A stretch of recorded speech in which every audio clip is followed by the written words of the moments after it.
Contact Entreprise vous présente LibreEco.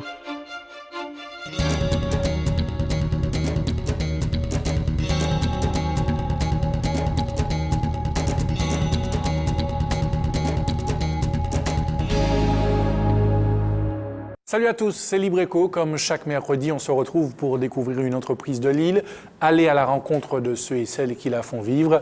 Voici donc le sommaire de ce soir. Spécialiste mondial de la gestion de l'énergie et présent depuis 25 ans en Martinique, Schneider Electric apporte des solutions globales aux entreprises de Lille. Grâce à des outils performants et une équipe de spécialistes passionnés, la filiale martiniquaise équipe les entreprises selon leurs spécificités. Sans oublier nos chiffres et données économiques de Lille. Vous êtes prêts? Nous aussi. LibreEco, c'est parti. Présente depuis 25 ans sur l'île, Schneider Electric Martinique a donc su s'imposer en tant que leader de la gestion de l'énergie. Entreprise ou administration, la filiale du groupe s'adapte aux besoins des clients pour répondre au mieux aux problématiques énergétiques. Anaïk Le Garec avec François Brigitte. Elle est présente partout, tout le temps, et est indispensable à notre mode de vie. L'électricité moderne a 200 ans et est plus que jamais au cœur de nos préoccupations. Produire avec moins de ressources pour satisfaire plus de besoins, c'est le défi à relever pour les prochaines années. Spécialiste mondial de la gestion de l'énergie et présent depuis 25 ans en Martinique, Schneider Electric apporte des solutions pour rendre l'énergie sûre, fiable, efficace, productive et verte, de l'usine jusqu'à la prise électrique. Schneider Electric est le leader mondial de la maîtrise de l'énergie. Alors ceci passe d'une part par la conception de nouveaux produits, de nouvelles applications. On quitte de plus en plus le domaine du produit pur. On ne peut plus maintenant raisonner en produits isolés.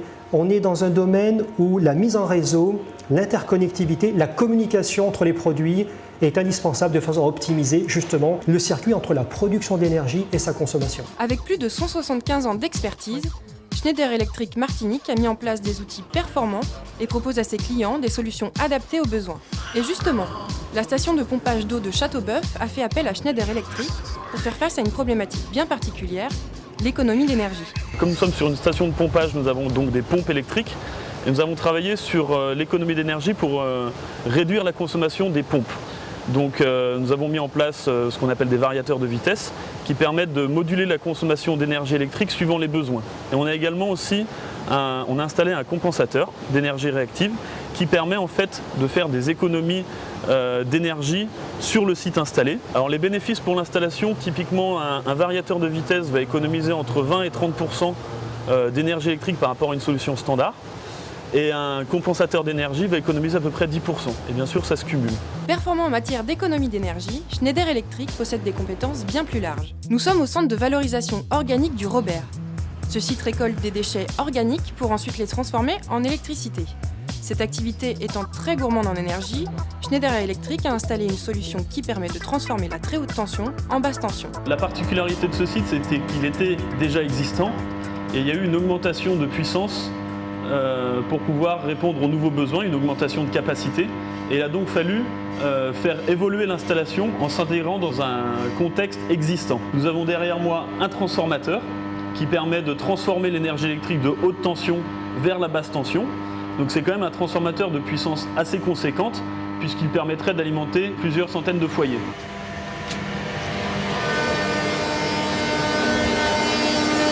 C'est là où Schneider Electric a une compétence très forte et une compétence historique, c'est sur la gestion de l'énergie et notamment sur les fortes puissances. Infodome, spécialisé dans le service et la distribution informatique, travaille en collaboration avec Schneider Electric sur des questions de sécurité. Sécurité du matériel d'une part et sécurité des données informatiques d'autre part. Chez un particulier, on a l'onduleur bête et méchant. C'est-à-dire que l'onduleur, c'est quoi? L'onduleur, en cas de coupure, remplace le courant ou bien stabilise le courant. D'accord? Pendant que vous avez une autonomie de 5 à 10 minutes. Dans une infrastructure, dans une entreprise, vous avez des serveurs. C'est-à-dire qu'à la fois, vous avez des postes, ça peut être des clients légers ou des postes. Et c'est-à-dire que nous avons une salle serveur où nous avons tous les équipements. Nous avons toutes les données des utilisateurs, nous avons tous les logiciels et tout est stocké. C'est pour ça qu'aujourd'hui, avec Schneider, nous mettons en place des solutions qui vont nous permettre de protéger ces solutions, parce que vous avez une salle serveur où vous avez tous les équipements. Et c'est ces équipements-là qu'il faut protéger. Il faut les protéger par des capteurs, il faut les protéger par des onduleurs. Voilà. Le stockage des données et leur sécurité représentent un véritable enjeu écologique. La croissance des données devient vertigineuse.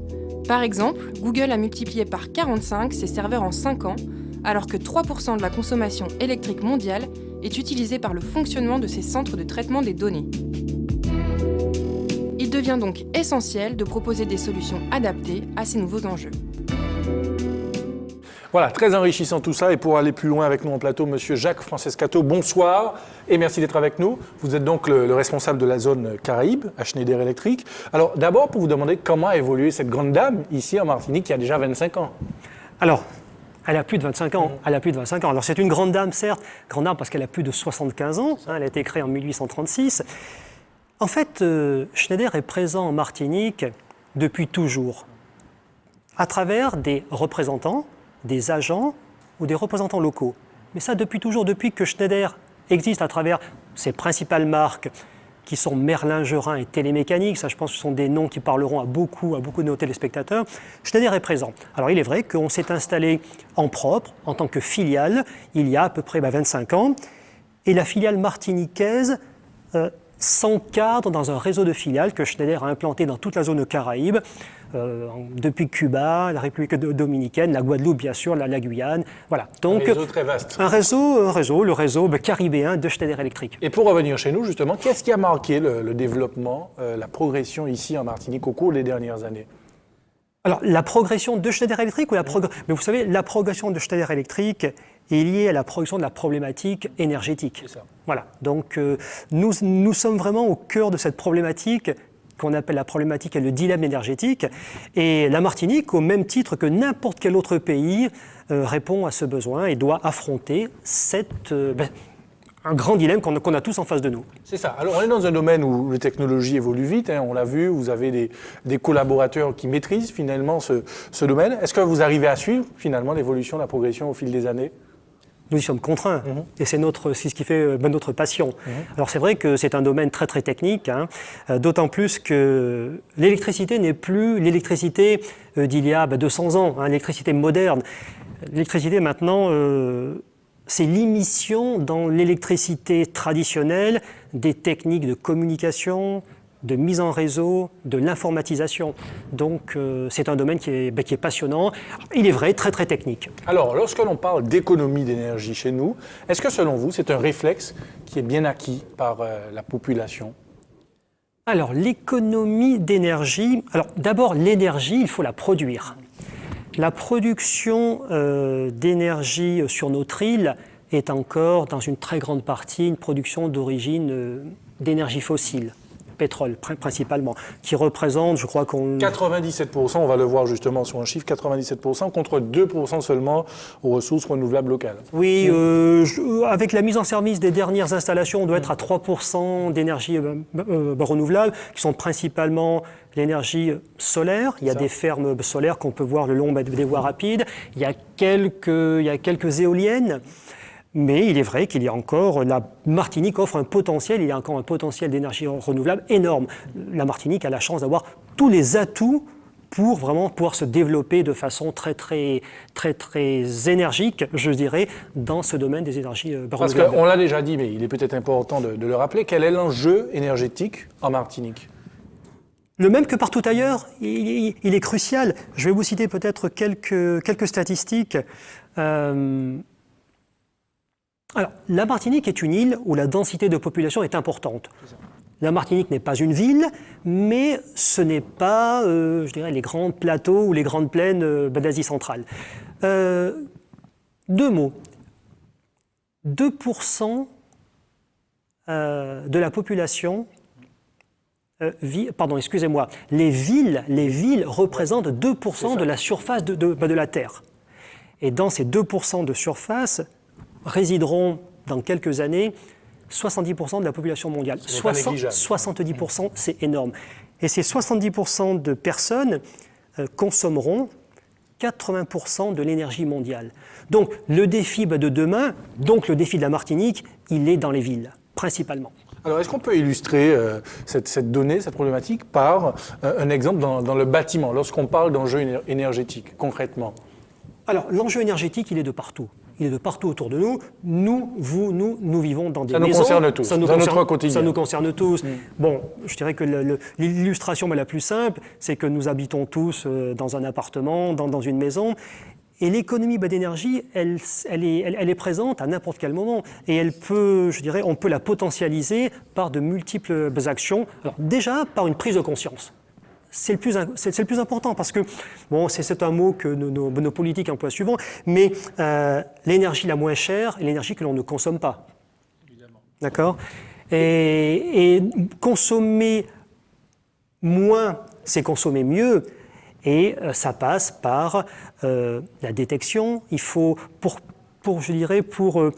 couper un éclairage, pour couper une climatisation, il faut qu'il y ait une prise de, il faut qu'il y ait des capteurs, hein, des capteurs, donc attention, pas instrumentaliser, instrumenter le monde où l'on vit de façon à partir des informations recueillies, prendre automatiquement les bonnes décisions. Réguler, diminuer l'intensité, couper une climatisation quand plus personne n'est dans le bâtiment depuis un quart d'heure. Enfin bref, il y a de multiples, c'est ce qu'on appelle l'automatisation du bâtiment avec des applications infinies. Alors, on sait que Schneider Electric propose alors des produits, ça va de la centrale de production à la prise électrique, en passant par les sous-stations. Est-ce que tous ces produits bénéficient d'une norme de qualité, je ne sais pas, d'une certaine garantie finalement, qualité ? Alors, simplement un petit, nous ne fabriquons pas de centrales électriques. Hein, nous fabriquons tous les équipements électriques qui interviennent, qui gravitent à partir de la centrale jusqu'à la prise électrique qu'on a dans notre logement. Alors, pour revenir sur la norme. Alors, la norme, alors il y a de multiples normes, mais nous, ici en Martinique, nous commercialisons des produits qui obéissent aux normes européennes, normes ISO et principalement aux normes françaises, aux normes NF. Qui garantissent quoi, en résumé, hein, pour ceux qui nous regardent ce soir, pour qu'ils comprennent ? Fondamental. Les normes garantissent la sécurité de l'utilisateur. C'est-à-dire que l'électricité, c'est la fédulogie, c'est quelque chose qu'on utilise au quotidien, mais ça reste quelque chose. L'électricité non maîtrisée est dangereuse, donc il faut la contrôler et protéger l'utilisateur à tout moment. Avec la sécurité comme maître mot, évidemment. Alors, être passionné par son métier, tout en ayant l'opportunité de sillonner le monde, c'est l'avantage de travailler dans un groupe tel que Schneider Electric, bénéficiant d'un réseau de 102 filiales. Le groupe offre également de multiples occasions de changer de fonction. Rencontre avec ceux qui ont choisi de s'installer temporairement ou non en Martinique. Regardez. Apporter à la fois un support technique et un support commercial aux clients, c'est le métier de Thomas, technico-commercial. Son quotidien, identifier des projets pour lesquels du matériel électrique est requis et élaborer des solutions techniques avec différents intervenants. Nous ne sommes pas que des techniciens, nous ne sommes pas que des commerciaux, mais on doit avoir la double compétence. C'est-à-dire qu'il faut pouvoir aussi, il faut connaître les produits que l'on vend afin de pouvoir identifier les problèmes ou les problématiques que nos clients rencontrent. C'était un choix personnel de travailler pour Schneider Electric puisqu'il y a un certain nombre de valeurs dans lesquelles je me retrouve, la possibilité d'évolution, d'avoir aussi une ouverture culturelle sur le monde. Je suis également attaché aux économies d'énergie. Je sais que dans les prochaines années, on a un grand paradoxe à combler qui est donc un besoin de plus en plus important d'énergie avec des ressources qui vont les diminuer.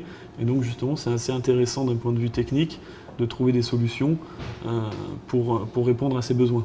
Oui, bonjour, Thomas Bonicel de Schneider Electric. Je vous appelle par rapport au support technique que vous avez demandé pour la mise en service du variateur. Ce que j'apprécie le plus dans mon travail, c'est de toute façon le contact humain que l'on peut avoir ici. C'est vrai qu'on a la chance d'être sur un territoire où les contacts humains sont essentiels et chaleureux. Donc ça c'est une satisfaction tous les jours de pouvoir échanger avec des personnes et d'avoir des relations professionnelles mais souvent amicales aussi. Donc d'avoir cette proximité avec la clientèle, c'est ce que j'apprécie particulièrement. Ici j'ai découvert aussi une nouvelle culture et que j'aime beaucoup. Salarié depuis 25 ans, Lilian cumule plusieurs années d'expérience à l'étranger au service de Schneider Electric. Son rôle au sein de la filiale martiniquaise, assurer l'encadrement d'une équipe commerciale et du service après-vente autour des produits APC. Ce que j'aime, c'est cette étendue territoriale avec des problématiques différentes et en particulier des tailles de clientèle qui vont du centre spatial à la petite TPE, donc c'est très riche. Mes valeurs en particulier sont étroitement liées évidemment à l'entreprise. On est porté au niveau du groupe Schneider par des valeurs communes. La première, c'est notre métier de service, c'est la satisfaction des clients. Le deuxième point qui est très très important, c'est la qualité de travail des collaborateurs et en particulier le service, donc de disposer des meilleurs outils pour pouvoir satisfaire leur mission de travail. Oui, donc je voulais te soumettre des questions sur un projet qu'on a actuellement au niveau d'un projet onduleur. Et on souhaite comment voir à l'articuler avec l'ensemble de l'activité du groupe. Avec le groupe Schneider, j'ai travaillé dans d'autres postes, en particulier sur la zone Afrique, Moyen-Orient, Europe de l'Est. Précédemment, j'étais en France, sur Paris. Donc j'ai dû faire à peu près depuis 5-6 postes, et ça fait 25 ans que je suis dans le groupe. Alors, avec vous, Monsieur Francescato, peut-être pour aller plus dans les détails, hein, on a vu vos collaborateurs qui travaillent beaucoup de rigueur, beaucoup de passion, on le sent. Quelle est l'organisation du groupe en Martinique ? Alors, l'organisation du groupe, elle s'insère dans une organisation régionale qui est à une échelle un peu supérieure, la zone Caraïbe, et un peu en dessous, la zone des Antilles françaises, pour des raisons de produits et de normes qui me semblent évidentes. Nous avons principalement deux types de compétences dans notre organisation, des compétences qui ont été très bien présentées dans votre reportage, des compétences de conseil faites par des ingénieurs technico-commerciaux qui sont spécialistes dans leur domaine. Donc cette compétence de conseil a été décrite et très bien décrite. Et une compétence de service. Pourquoi ? Parce que nous avons la chance d'avoir un parc installé très important sur ces îles, en Martinique en particulier. Ce parc installé, il faut l'entretenir, le renouveler parfois, le faire monter à des normes plus exigeantes, puisque ainsi la réglementation l'est. Donc ça nous oblige à avoir accès au marché en permanence et d'avoir une équipe qui soit prête à intervenir 24 heures sur 24, 7 jours sur 7. Et comment vous accompagnez ces équipes dans la formation ? Puisqu'on le disait en début d'émission, on est dans un domaine où les technologies évoluent vite, tout va très vite. Comment vous accompagnez ce personnel là, dans la formation ? Vous avez tout à fait raison et c'est fondamental. Alors, nous actuons dans un domaine qui est très technique et très technologique. Les technologies, j'en ai dit deux mots, évoluent très rapidement puisque de plus en plus elles font appel aux technologies de communication, de diagnostic. Donc ce sont des technologies qui vont très très vite. Alors grâce les fameuses NTIC, à les nouvelles technologies de l'information et de la communication, la formation est permanente. C'est-à-dire que nos ingénieurs s'auto-forment, très important, un maître mot, s'auto-forme en permanence. C'est-à-dire qu'on n'est plus dans le schéma classique du formateur qui vient avec une salle de classe en face de lui. C'est-à-dire qu'ils vont à la recherche des informations. C'est eux qui vont à la recherche parce que cette information leur est indispensable. Et les outils de communication, de mise en web, de simulation leur offrent toutes ces possibilités de se former en permanence. Alors, formation ne va pas sans éducation. Quel est le rôle de Schneider Electric dans l'éducation ? Alors il est vrai que ça c'est un aspect méconnu de Schneider Electric, parce que Schneider Electric, on voit l'entreprise technologique, mais nous avons un rôle sociétal important à travers différentes organisations. Une qui consiste à former les enfants dès leur plus jeune âge, les sensibiliser à la problématique énergétique, et les enfants dans tous les pays du monde sont très réceptifs à cette problématique. Et puis nous sommes le sponsor principal d'un événement mondial, du plus gros événement mondial dans le domaine de la maison intelligente, de la maison solaire et écologique. C'est un événement qui s'appelle Solar Decathlon et qui réunit une fois par an les principales universités, écoles d'ingénieurs, bureaux d'architectes du monde et qui est doté de prix. Un simple mot, au cours des 3 dernières années, 500 000 personnes à travers le monde sont passées par, je dirais, cette sensibilisation, plus que formation, c'est pas une formation, c'est une sensibilisation de l'école Schneider Electric. 500 000 personnes, ce n'est pas rien. Alors, vous avez parlé de société. Dans cette société, on parle beaucoup de voitures, surtout chez nous, et une thématique d'actualité, c'est le véhicule électrique. Quelle est la place du véhicule électrique en Martinique ? Alors, la place, c'est une place en devenir. Une place en devenir. C'est l'avenir ? Bien sûr, bien sûr. Le véhicule électrique immanquablement, ça sera une des pièces du puzzle de ce fameux réseau dans lequel viendra s'insérer dans les années à venir d'autres technologies. Donc le véhicule électrique, nous ne sommes pas fabricants de véhicules, hein, je tiens à le préciser, mais par contre nous sommes fabricants de toutes les infrastructures qui permettent aux véhicules électriques de se recharger, de communiquer intelligemment avec le reste du réseau. Voilà. Alors, une question pratique avant de poursuivre et de passer aux chiffres de la semaine. On entend de plus en plus parler de smart grid. De quoi s'agit-il? Expliquez à nos téléspectateurs qui nous regardent ce soir, Oui. parce qu'on entend de plus en plus parler de ce terme. Vous avez raison. Assez technique, vous avez raison. Oui, voilà, assez technique. Je vais essayer de le simplifier au maximum. Donc, smart grid, avant tout, réseau intelligent. Hein, voilà, on francise, réseau intelligent. Aujourd'hui, la distribution de l'énergie, de l'énergie, on pourrait la matérialiser sous forme d'une ligne droite de la production, la distribution, les réseaux de distribution et la consommation. Donc, c'est un schéma unidirectionnel et assez centralisé.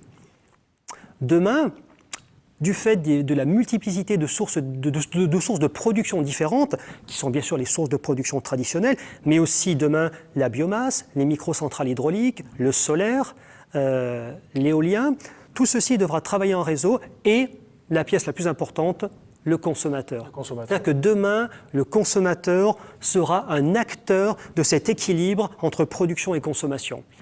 On a entendu parler de plus en plus de compteurs intelligents, le fameux Linky, donc c'est un compteur intelligent qui permettra aux régies, aux distributeurs de connaître par des statistiques, par des outils de modélisation, la consommation des prochaines heures en temps réel. Donc ces réseaux intelligents ont la particularité de n'être plus seulement des réseaux électriques, mais ce sont des réseaux à travers lesquels sont véhiculées de la communication, de l'information en temps réel, de façon à modéliser et anticiper toutes les... Oui, parce qu'un élément très très important, c'est que cette mise en réseau d'énergie nouvelle et le véhicule électrique, qui est une de ces pièces du puzzle, a comme caractéristique d'être intermittent et imprévisible. Et pour être, c'est pas négligeable, et pour être tout à fait complet sur ce point et pour conclure, j'aimerais livrer ce chiffre à nos téléspectateurs concernant la production d'électricité renouvelable. On en parlait il y a quelques secondes. Savoir que ça représente 70% des incinérations des déchets, 22% du solaire et puis peut-être 9% concernant la biomasse. Et là, sur ce point, on est tout à fait complet. Vous restez avec nous, Monsieur Francescato, on vous retrouve dans un instant. Tout de suite, place à la donnée chiffrée qui nous livre le pouls de notre économie. C'est le chiffre de la semaine.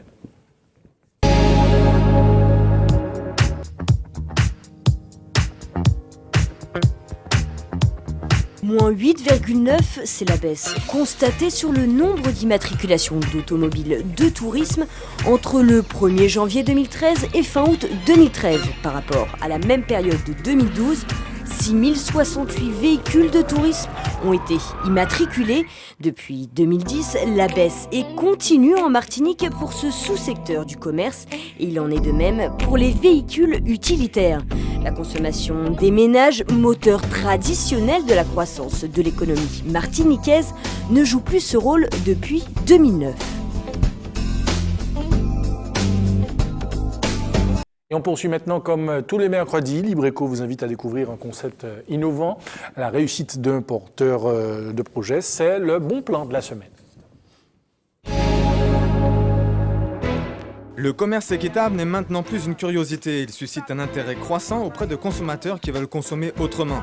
Et contrairement aux idées reçues, ce n'est pas forcément plus cher. Il est vrai que dans le commerce, on peut trouver des produits du commerce équitable qui sont moins chers que de produits d'autres marques. Alors soit il y a l'effet de marque, les grandes marques qui ont un prix excessif sans autre raison que le nom. Il y a aussi des marges qui sont très très grandes, qui sont faites par tous les intermédiaires et les commerçants et les transformateurs.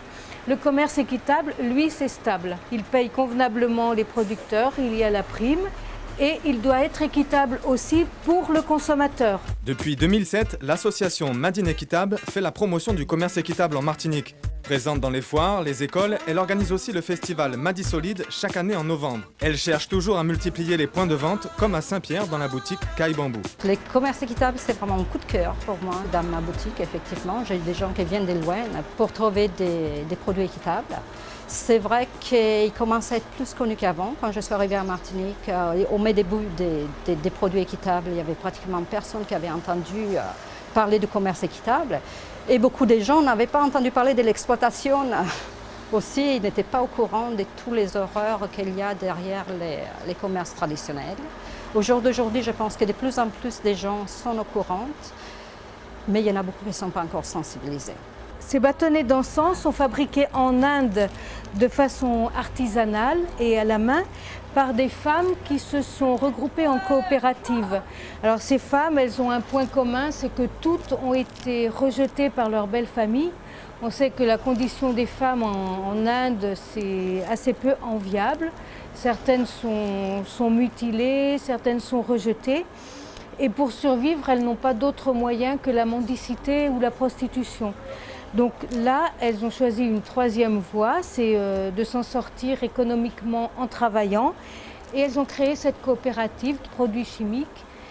Voilà, donc c'est 15 bâtonnets dans les pochettes avec des arômes tout à fait naturels.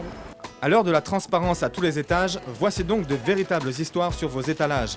Loin de la production de masse anonyme et parfois meurtrière, comme l'ont montré les récents événements au Bangladesh. Avec le commerce équitable, le producteur est respecté et le consommateur éclairé devient alors un consomme-acteur qui peut changer la donne en faisant pression sur les distributeurs. Cette année, là, nous relayons une campagne qui s'appelle « Plus d'équitable dans mon magasin ». Alors c'est très simple, il y a des bulletins comme ça, avec des petites annonces, c'est assez drôle. Et les clients sont chargés de découper la partie inférieure de ce bulletin, de le remettre dans la boîte à suggestions. Il y en a une à l'entrée de chaque grande surface. Et c'est tout simplement pour demander plus d'équitable dans mon magasin. Voilà, je suis un client fidèle, je recherche des produits équitables. Si je ne suis pas sûre d'en trouver dans votre établissement, eh bien je changerai de magasin. Voilà. Mais il faut mettre à exécution la menace. Thé, riz, savon, chips, céréales, chapeaux, une multitude de produits issus du commerce équitable sont disponibles. Mais pour qu'ils soient accessibles au plus grand nombre, Made in Équitable en appelle à tous les consommateurs et commerçants de bonne volonté. Je lance un appel à tous les commerçants qui désirent proposer des produits du commerce équitable. Soit ils peuvent le faire en dépôt-vente comme à Kai Bambou, c'est-à-dire qu'ils choisissent parmi toute la gamme de Made in Équitable lesquels ils veulent avoir en rayon, soit ils nous demandent les contacts avec nos fournisseurs, nous leur fournissons l'adresse et ils choisissent parmi tous les produits proposés et nous pouvons faire venir de façon groupée pour que ça revienne moins cher. C'est ça aussi la solidarité. Et l'on retrouve M. Francescato pour le mot de la fin. Alors déjà peut-être sur les perspectives pour nous en Martinique dans ce domaine de manière générale, et puis pour le groupe aussi, le groupe Schneider Electric de notre île et ailleurs. Tout à fait. Écoutez, malgré nos 175 ans d'existence, on a la chance d'être dans un domaine pour lequel le futur est devant nous, à savoir cette problématique énergétique qui nous touche tous de plus en plus. Alors, je serais tenté de dire peut-être malheureusement, mais en tout cas c'est une réalité que l'on doit affronter. Le fait de consommer plus, de consommer moins et mieux, ça c'est une réalité à laquelle on aura à répondre dès maintenant et de plus en plus. Donc les perspectives, elles sont immenses. Elles sont immenses en Martinique, comme ailleurs. Avec cette énorme chance en Martinique, le milieu naturel fait que les sources de production d'énergie renouvelable sont sans limite. On a beaucoup de soleil, il y a du vent, il y a la mer, la force de la mer, des marées et des courants. Il y a de la biomasse aussi. Donc la Martinique, les perspectives en Martinique sont illimitées. Et des projets de développement peut-être pour vous? Bien sûr, bien sûr. Alors ça, je dirais que ce sont des projets qui sont à un horizon supérieur à 2-3 ans. Donc on en reparlera avec plaisir si vous me réinvitez. Mais nos perspectives, je dirais, immédiates sont de renforcer, nous, notre position technologique et commerciale auprès de nos partenaires, parce que ça, c'est un maître mot dans notre politique, c'est la formation de nos partenaires technologiques à travers un réseau local très, très, très développé. Donc c'est renforcer ce partenariat, ce transfert de technologie, de façon à in fine, au bout du bout, apporter à nos clients, qu'ils soient consommateurs, industriels, infrastructures, apporter des solutions globales qui sont toujours plus fiables, plus écologiques, plus sûres et au meilleur coût. Eh bien, en tout cas, M. Jacques Francescato, merci d'être venu nous parler de tout ça. Vous saluerez aussi toute votre équipe, tous vos collaborateurs qu'on a vus avec plaisir. Dans les précédents. Ils ont participé avec passion à votre reportage. Eh bien, c'est parfait. Vous les saluez de notre part. Libre Éco est quasiment terminé, mais juste avant, comme chaque semaine, l'actu Contact Entreprise. Jeudi 10 octobre à 10h30, une délégation de Contact Entreprise participera à la cérémonie d'inauguration de l'usine de production Terra Viva de la SME. Cette usine recycle les boues des stations d'épuration et les valorise à travers la réalisation de compost utilisables en agriculture. Voilà, en espérant que vous avez pris bonne note, comme tous les mercredis. Libre Éco est maintenant terminé. On se retrouve la semaine prochaine, même heure, même antenne. En attendant, très bonne soirée sur ATV.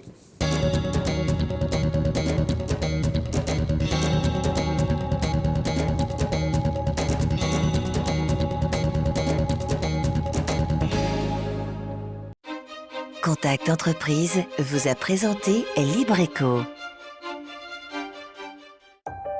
Retrouvez cette émission dès maintenant et pendant 7 jours sur atv.mq.